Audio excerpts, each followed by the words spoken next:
Welcome to Stress-Free IEP. You do not need to do it all alone. With your host, Francis Shefter, Principal of Shefter Law. You can get more details and catch prior episodes at www.shefterlaw.com. The Stress-Free IEP video podcast is also posted on YouTube and LinkedIn, and you can listen to episodes through Apple Podcasts, Spotify, Google Podcasts, Stitcher, and more. Now, here's the host of Stress-Free IEP, Francis Shefter. Hello, everyone, and welcome to the show. And for those of you watching it live, it's the end of September already. I cannot believe we're already a month into school, and it's been crazy. And if you've been watching a lot of my videos, you know that we've kind of been having a theme going on about taking care of you as the parent, because it's very important that we take care of ourselves so that we can be there for our little ones. And so today's special guest is Crista Hopp with Connected Pathways Coaching, and she has a little bit of a different approach. So Crista, please introduce yourself. Tell us a little bit about yourself. So I'm Crista Hopp. I'm an executive function, ADHD, and academic coach. I have a coaching practice that I've had for almost 10 years now. And I've been working with kids with disabilities and without for probably close to 30 years now. So, and for me, it's really been about how can we help the kids who often are kind of slipping through the school system. Very bright kids often, but need a lot of support around them. Yeah, no, that's so true, because I know there's been a lot of times for me that I've talked to potential clients or even clients and said, the schools can do a lot with executive functioning, but is it transferring back to the home? And the schools can't necessarily do that. And I guess that's where you come in, right? You can help in the home. Absolutely. As executive function coaches, we help at the home, but we also help with school support. So it's kind of a combination of both. I feel like we're a group of people that has a foot in each door. So when we work with students, more often than not, I would say 90% of our referrals are coming to us because their students are struggling in school in some way. And so often what we're doing is going in, helping kids come up with different organization methods, planning. It could also be self-regulation, just a whole variety of different things. And so we help support them, whether it is a homework routine or perhaps it's a routine to get out the door in the morning. So it really does vary, but we help with both school items as well as items as home. Got it. So that there's the continued, it's continued. So, because that's like one of the things, like if they're doing this in school and they're doing this in therapy and they're doing this home, the kids can't, like, wait, but that's school stuff. I don't have to do that here, Right, exactly. Yeah, so it's nice to know. have that person who can kind of put the whole picture together and make sure that the kids are getting the support in whichever environment they are in that moment that they need the help in. That's awesome. And so do you, like, I know there's been a lot of talk that executive functioning has been like a lot of people now, like it's almost everybody coming through our doors. It's something in executive functioning or just executive functioning. Why is that? Why do you think we're seeing more of that? I personally think it gets back to the way our society is structured. We're a super structured society, and I really think it gets back to free play. If we look at it, unlike when some of us were little and you would come home from school and you would go out and play and you would get together with a group of kids and you guys would decide as a group what you were going to do and who was going to be the leader and what were the rules going to be. Kids don't really have that as often. We see preschool programs that are extremely structured. We see even kids that are, getting together with other kids, they're structured play dates.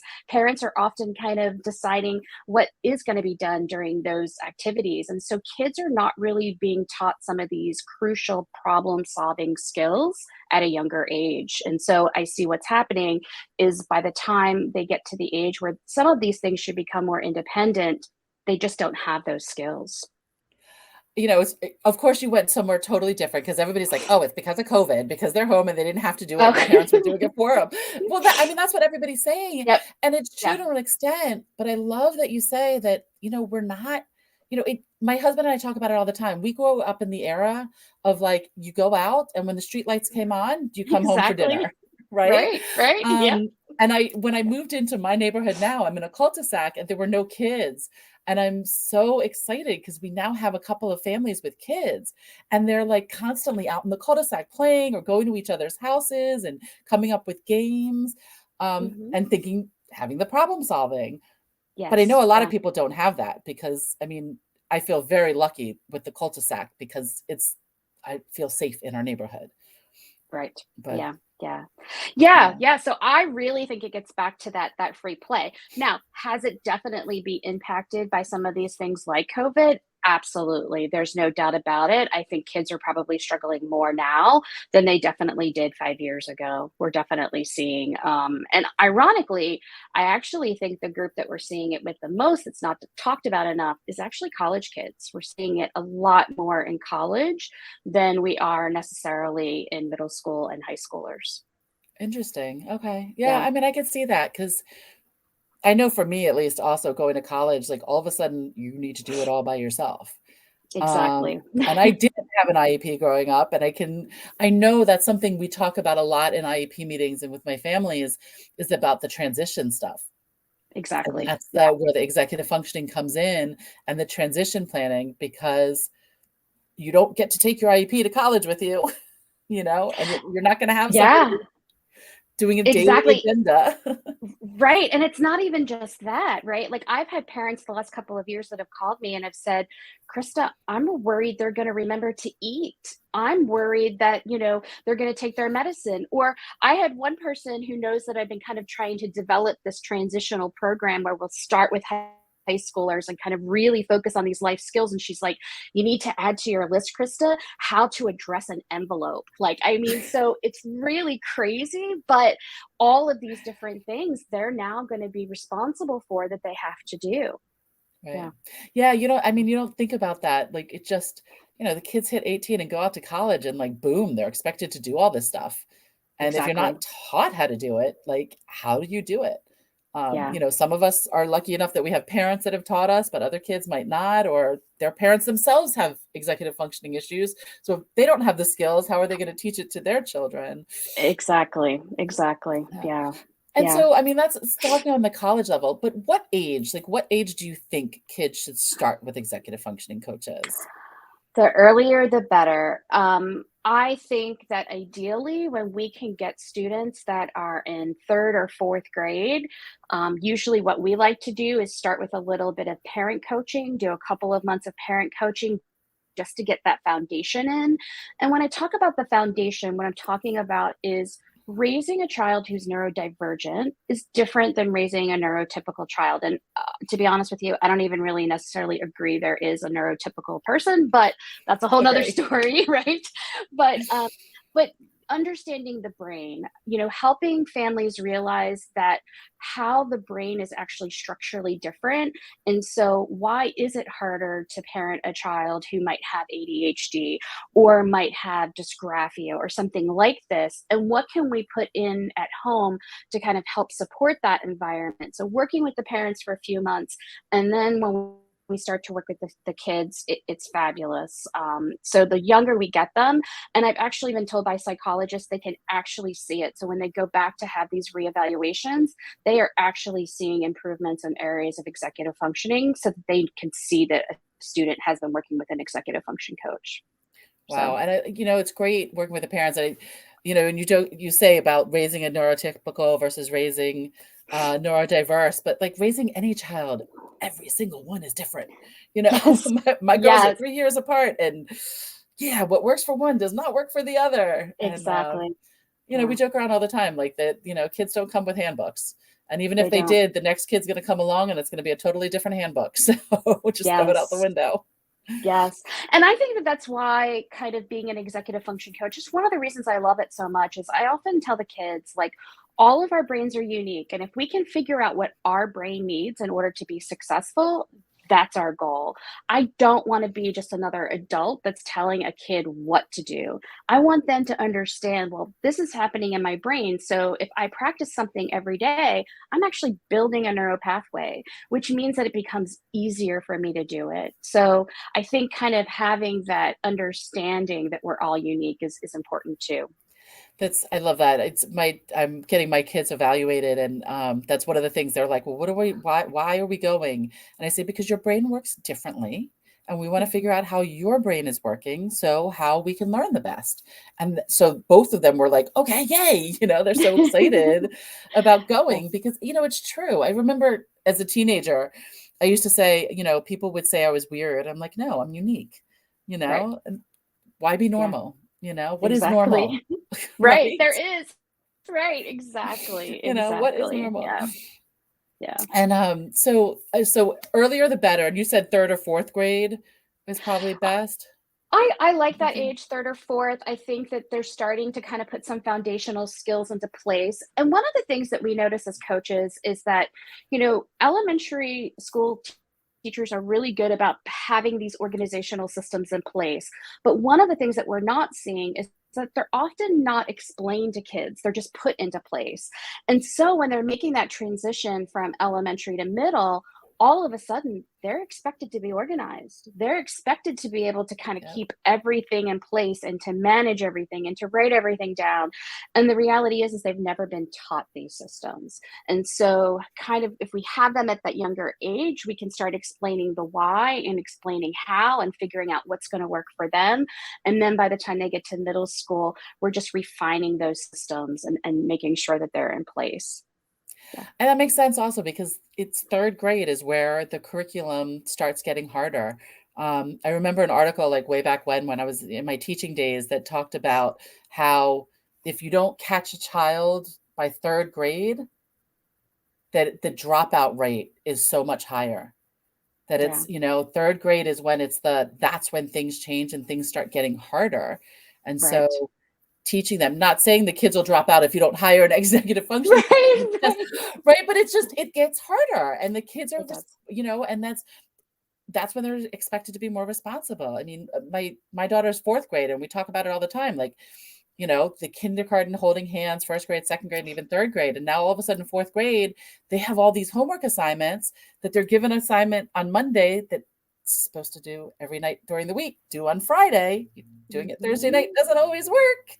But if you're not taught that, Exactly. and then now all of a sudden homework matters. It's part of your Right. grade. Exactly. Yeah, it makes a difference. Yeah. So definitely the younger we can get. And then what happens a lot of times, I think there's a couple of different cases. I always say to parents that coaching is a journey. So it's not something where with all kids, I see them for a semester and everything clicks and everything is great. For some kids, it's a journey. And so coaching might take a longer time, especially if we're looking at someone who might have more than one area of difficulties, especially when we have things like autism or if we have anxiety or depression. In those cases, we definitely tend to be with our students a little bit longer. And then what happens is for sometimes we'll see a student for a period of time, then they'll take a break and then they might return for transitional periods. So for example, I have a student right now who's in college. I literally see him 15 minutes a week. But when he was in eighth grade and ninth grade, I saw him all the time. He took a break for his last 2 years of high school, and then he came back as a college student. And now we've weaned it down to like 15 minutes. And I think for him, it's more just having that second set of eyes so that he can make sure that he is where he needs to be. So that happens with some kids where we're kind of just being there for those transitional periods.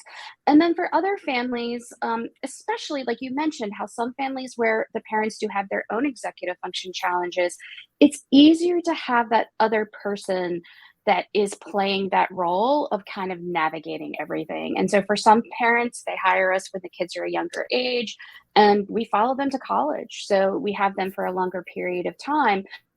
And lots of times that's just because it's easier to have someone who's not the parent being able to navigate some of these things. Yeah. Yeah. And I want to make sure we're clear on this. It's not only parents that have executive functioning that need to hire executive functioning coaches for their Yes. kids. It's Yes. my tagline, you do not need to do it all alone.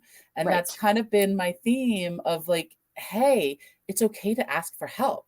I mean, It these is. days, parents are expected to do everything.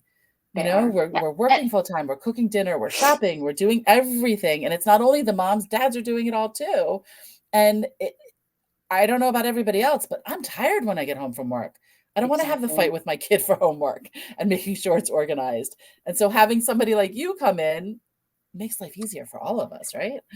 Exactly. And I find that sometimes we kind of play this role where we're kind of wearing this hat as kind of being the organizer. So it's very common to get a family who's kind of been given that 30-page report from a psychologist. They're trying to navigate it. It's so overwhelming. And then they're recommended to an executive function coach. They come to see us, and we're kind of helping them kind of navigate the scene. And so it's very common for me to be working really closely with advocates, educational lawyers, psychologists, therapists, even doctors, because we kind of work together as a team. And I can tell, if I have a student who's really struggling in school and the family is really struggling during that IEP process or the 504 process, then I can go ahead and refer them to either an advocate or educational lawyer, depending on their needs. But then sometimes it can be, I think maybe a little therapy might help your child. So maybe we should try to find a therapist that can help, or it could be a reading tutor. I think that's another big misunderstanding. Executive function coaches are not content tutors. And so often people will be like, well, I need you to kind of tutor my child. And no, we're not tutors, we're coaches. Many people don't realize that the number one predictor of both academic and life success is actually executive functions. And so when we think about that, how imperative these life skills are, that role is really important. That makes sense. That makes sense. Like, I just think of, we used to call them scatterbrains, right? When we were younger. And most likely they had executive functioning issues, ADHD or other stuff. Exactly. But Yeah. I don't know. I think we're around the same age that when we went to school, it was like special ed, like you didn't, Right. it was like taboo, Exactly. Yep. right? Which is And not and anymore. that's kind of a reason how I got here as a coach. Was I was working for a research study out of a big hospital system in the area, and I was working under a neuropsychologist, and we were doing testing, neuropsych testing, to see the development of kids that were born preterm versus full term. And we were testing the kids at ages 3, 6, and 9. And we had so many of our controls, meaning our kids that were not born premature, that were coming through and testing really well when it came to, their different academic skills and their IQ. But then families were so concerned because my kid does their homework, but then they lose it, or they forget to, submit it, or, they can't find, their books to save their lives, And so there was this group of kids that were out there that were not getting a diagnosis of ADHD or autism or learning disabilities, but had executive function challenges. And I think that's another unknown, is that you do not need to have any diagnosable disability in order to have executive function deficits, because the reality is we all have them. No matter who we are, we have executive function strengths and weaknesses. That makes so much sense that you don't, and I'm thinking back to like cases that I've had in families that, we knew something was going on and needed IEP support, but it didn't fit in one of the little holes. Exactly. And which just, that's a whole nother topic that gets me frustrated of like, you have to fit in this hole. I mean, better than Exactly. what we had before, but for our kids with executive functioning. And I talk about it all the time that like schools don't teach regular life skills anymore. I don't think they have home ec anymore, where you learn how to plan a meal and budget and shop Yes. and then cook it. Yeah. Which it's, that doesn't come naturally. You need to learn. Exactly. And it's funny, I had a team meeting earlier, and we were talking about, I have quite a few of our coaches who are in graduate school, and we were talking about how, most teachers are not even taught about executive functions in their teaching programs. And so they might have, a webinar here or there, a workshop, but they're not being taught how to teach these crucial life skills. But it's not just about the life skill part about it. All of these executive functions actually trickle down into the academics too. So if we have a student who might be struggling with flexibility, we might see this actually in their reading comprehension. We might see it in their ability to do math. And so by having this group of educators that have not been educated in this area, it's really impacting our students in the long run. So, Yeah, yeah. and I mean, I love our teachers. I used to be a Yep. teacher. I never knock Yep. teachers, but they're not trained. And I They're not. feel, and I don't want to say I feel sorry for them, but it's hard, Yes. because, I have teachers that have said to me all the time, like, I don't know what to do. I don't know how to, I don't know how to do that. Like, what am I supposed to do? Um, Exactly. and I remember like when I went to my master's program and I was learning special education because undergrad was early childhood. And I'm learning all these techniques in special ed, and I had already been teaching for like 4 years. And I'm like, Hmm. "Oh my god, if I had known this then, like, Right. why Yeah. don't they teach this to gen ed teachers?" It's like Exactly. basic Yep. classroom stuff, right? Yeah. Yeah. My mom's a retired school teacher, and she says to me all the time, she's like, Krista, I never even learned this in my special ed programs. She's like, I've learned it from you. She's like, we were never taught these things.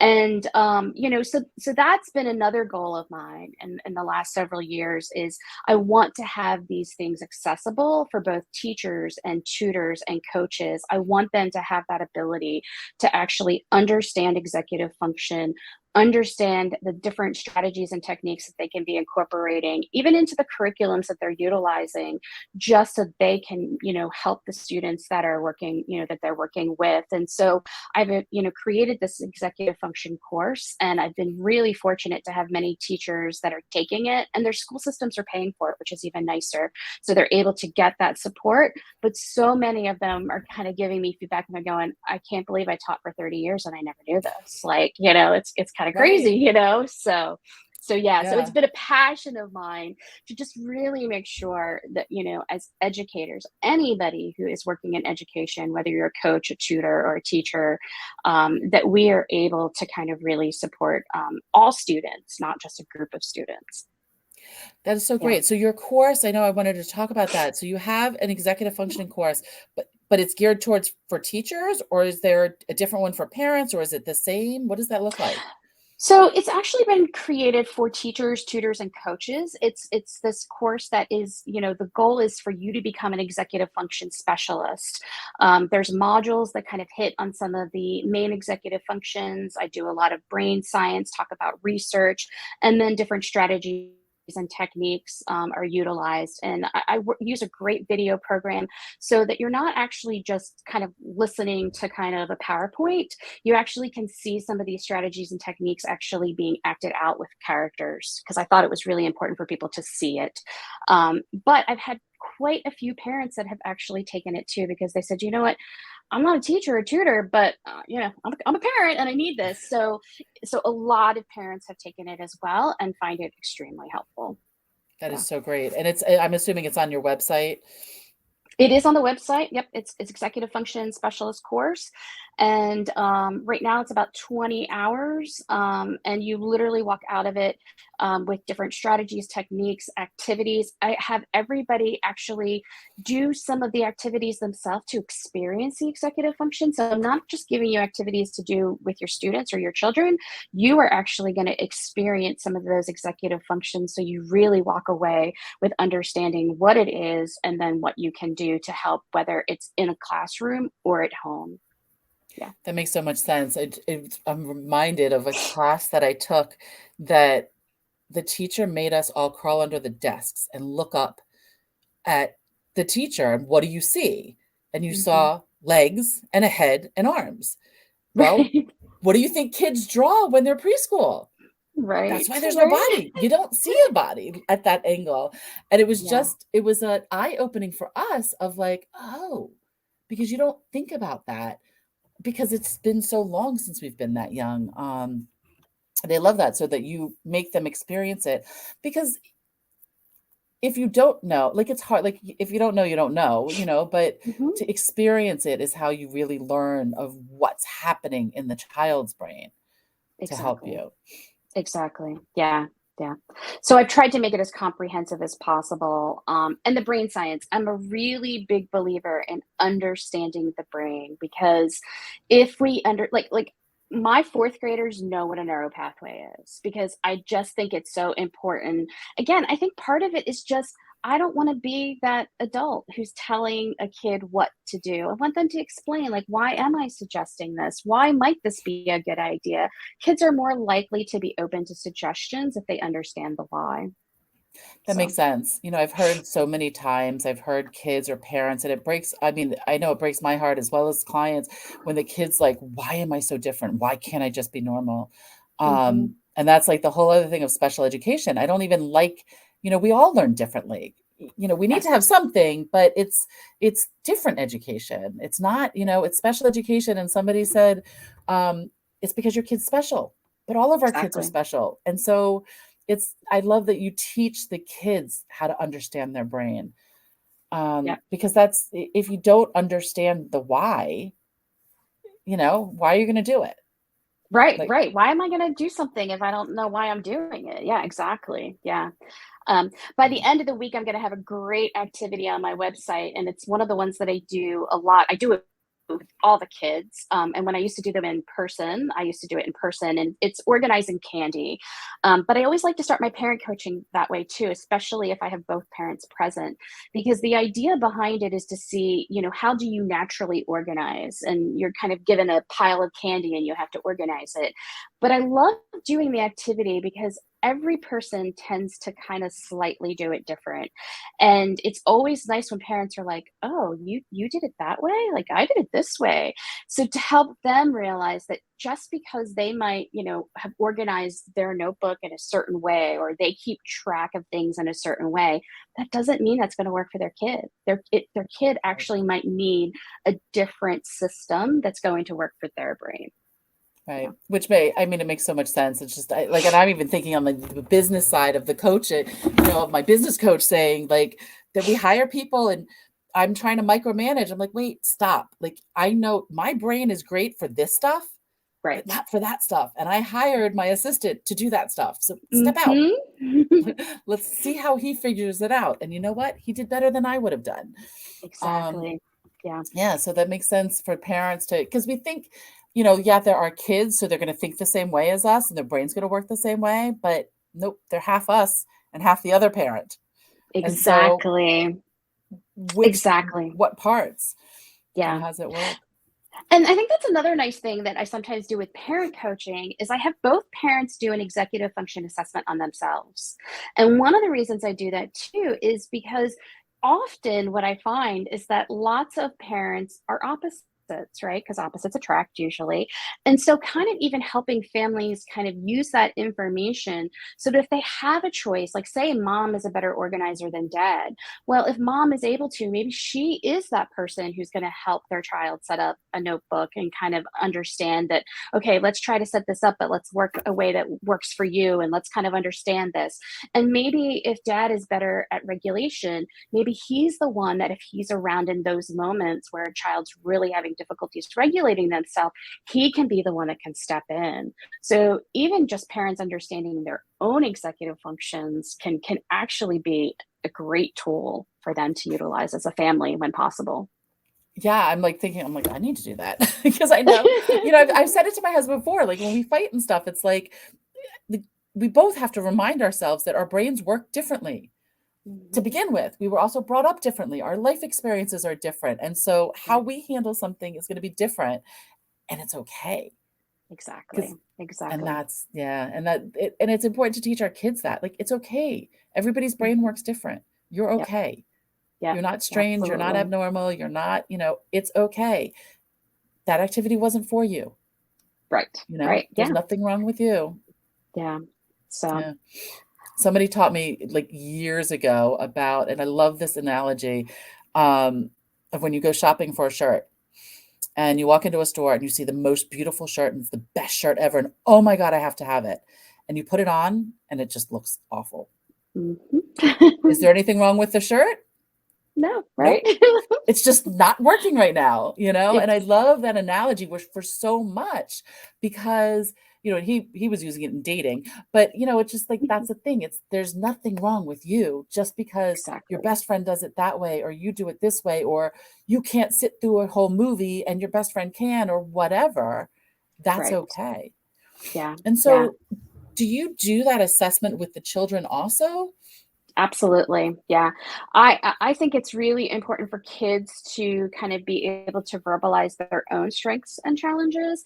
And I find that if a student is really able to kind of identify those through questions, and usually it's a great way to even gather more information, then they're going to be more willing to kind of be open to kind of getting support in those areas. And so the more kids are involved in the decision process, the better it is. I'm a big believer in that. I don't want to just throw things at them. I Right. want them to be part of that decision-making process. Coaching is very collaborative. Now, the coaching model is actually, more kind of comes from that life coaching model. It's different with kids. And I think that not everybody talks about the reality of that because not all kids are able to kind of always verbalize what they need in that moment. Probably the number one answer I get from kids is, I don't know. So, you have to dive into that I don't know a little bit. But the more that they are actually participating in the process, and the more I can do it in a fun way. I really love to play games with students, even though we see all of our students virtually, but even virtually, we're very interactive. We're either playing online games or I send them, kind of a kit that every year they get a kit with has different activities that they can have on hand during a session, so that we can make it interactive, but definitely want to make it fun. But definitely they are part of that process. They are part of the team, when we're working with them. So, yeah. That makes sense. When you said games, the first thing that popped into my head was Yahtzee, which I Uh, don't even know if they play anymore, but it's true, like, because, okay, you got 4 fives. Are you gonna use it for your fives, or are you gonna use it for your 4 of a kind? And that's exactly exactly. interesting, right? Yes. And as a parent, that is something you can do for your child is play games, right? Play these board games. My favorite is Connect Four. When I used to see kids in person, they all knew that if it was a snow day, we were going to be playing Connect Four digitally because that was one of my favorite games. But even, different games like Jenga, all of those games have problem solving skills. And so kids are utilizing that. But talk about it. That's the other big important part is, as adults, we tend to have that internal dialogue in our head. Like, oh, am I gonna try to tap this block?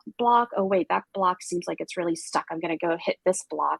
But we're all that's internal dialogue to help our kids build those problem solving skills. We want to teach them how to have that internal dialogue, but we want to do that verbally with them so that we can help build that skill.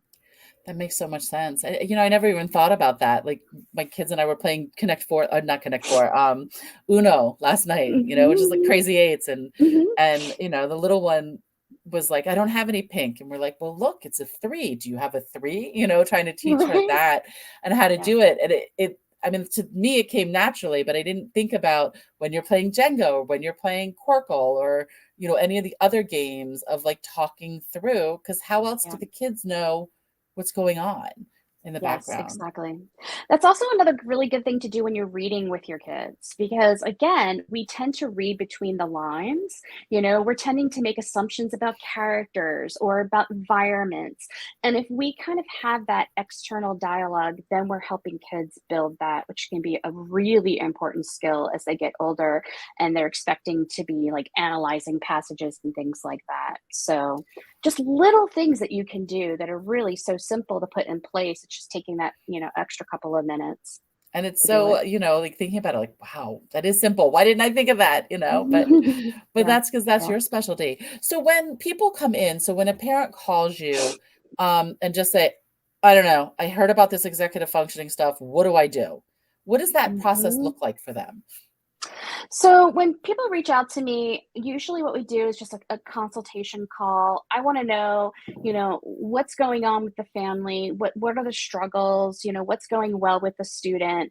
And then from that point, if we think that they're appropriate for coaching, what we do is we start with an intake meeting. I am a really big believer in that we have to look at a child's whole life. So I'm not just going to ask questions about school. I want to know how they're sleeping, how they're eating, what activities are they participating in, all these different things. So we gather all that information during an intake. We ask for the kids to be part of that intake for a short amount of time. I'm also a big believer in not tormenting teens. They hate sitting in places and hearing people talk about them. So I only make them sit there for a short time. And then what we do is we get them started in coaching. We coach either for an entire semester or a year, coaching them.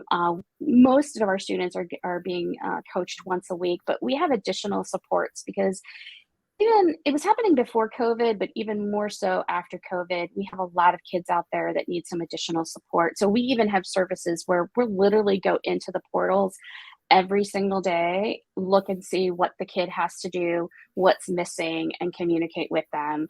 Another big thing is I was so lucky as a graduate student to have the most amazing mentor. And so I bring on interns every semester, and we do something what's called body double sessions.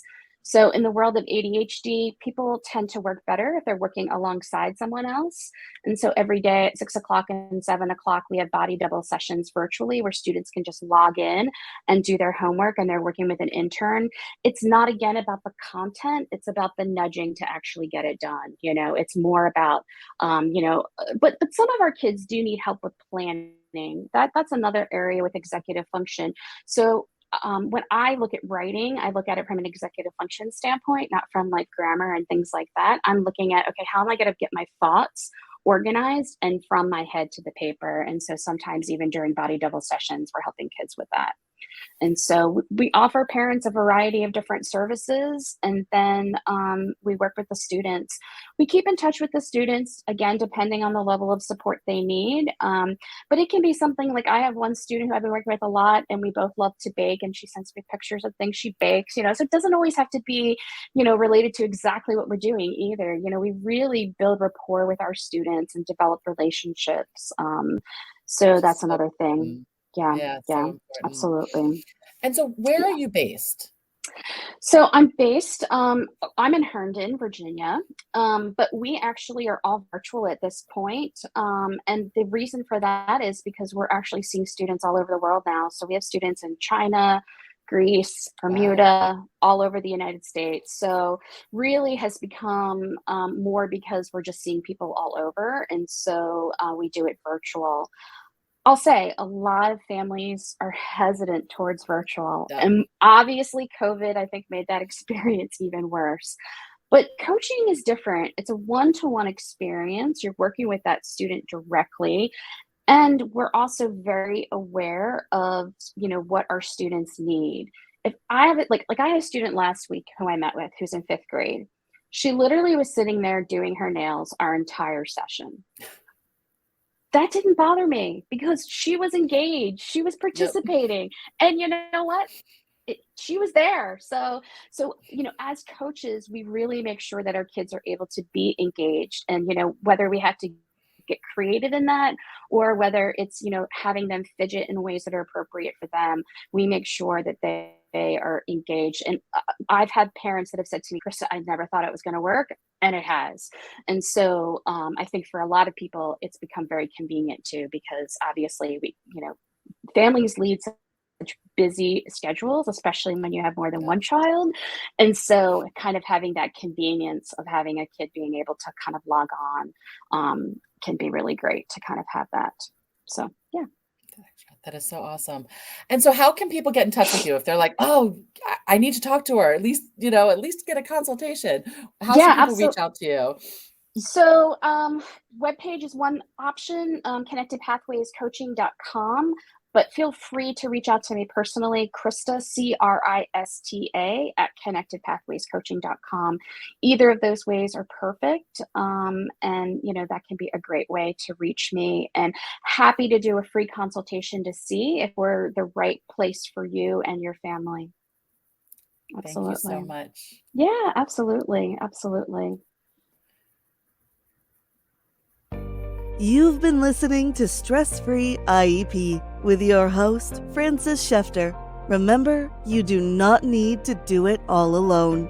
You can reach Frances through shefterlaw.com, where prior episodes are also posted. Thank you for your positive reviews, comments, and sharing the show with others through YouTube, LinkedIn, Apple Podcasts, Spotify, Google Podcasts, Stitcher, and more.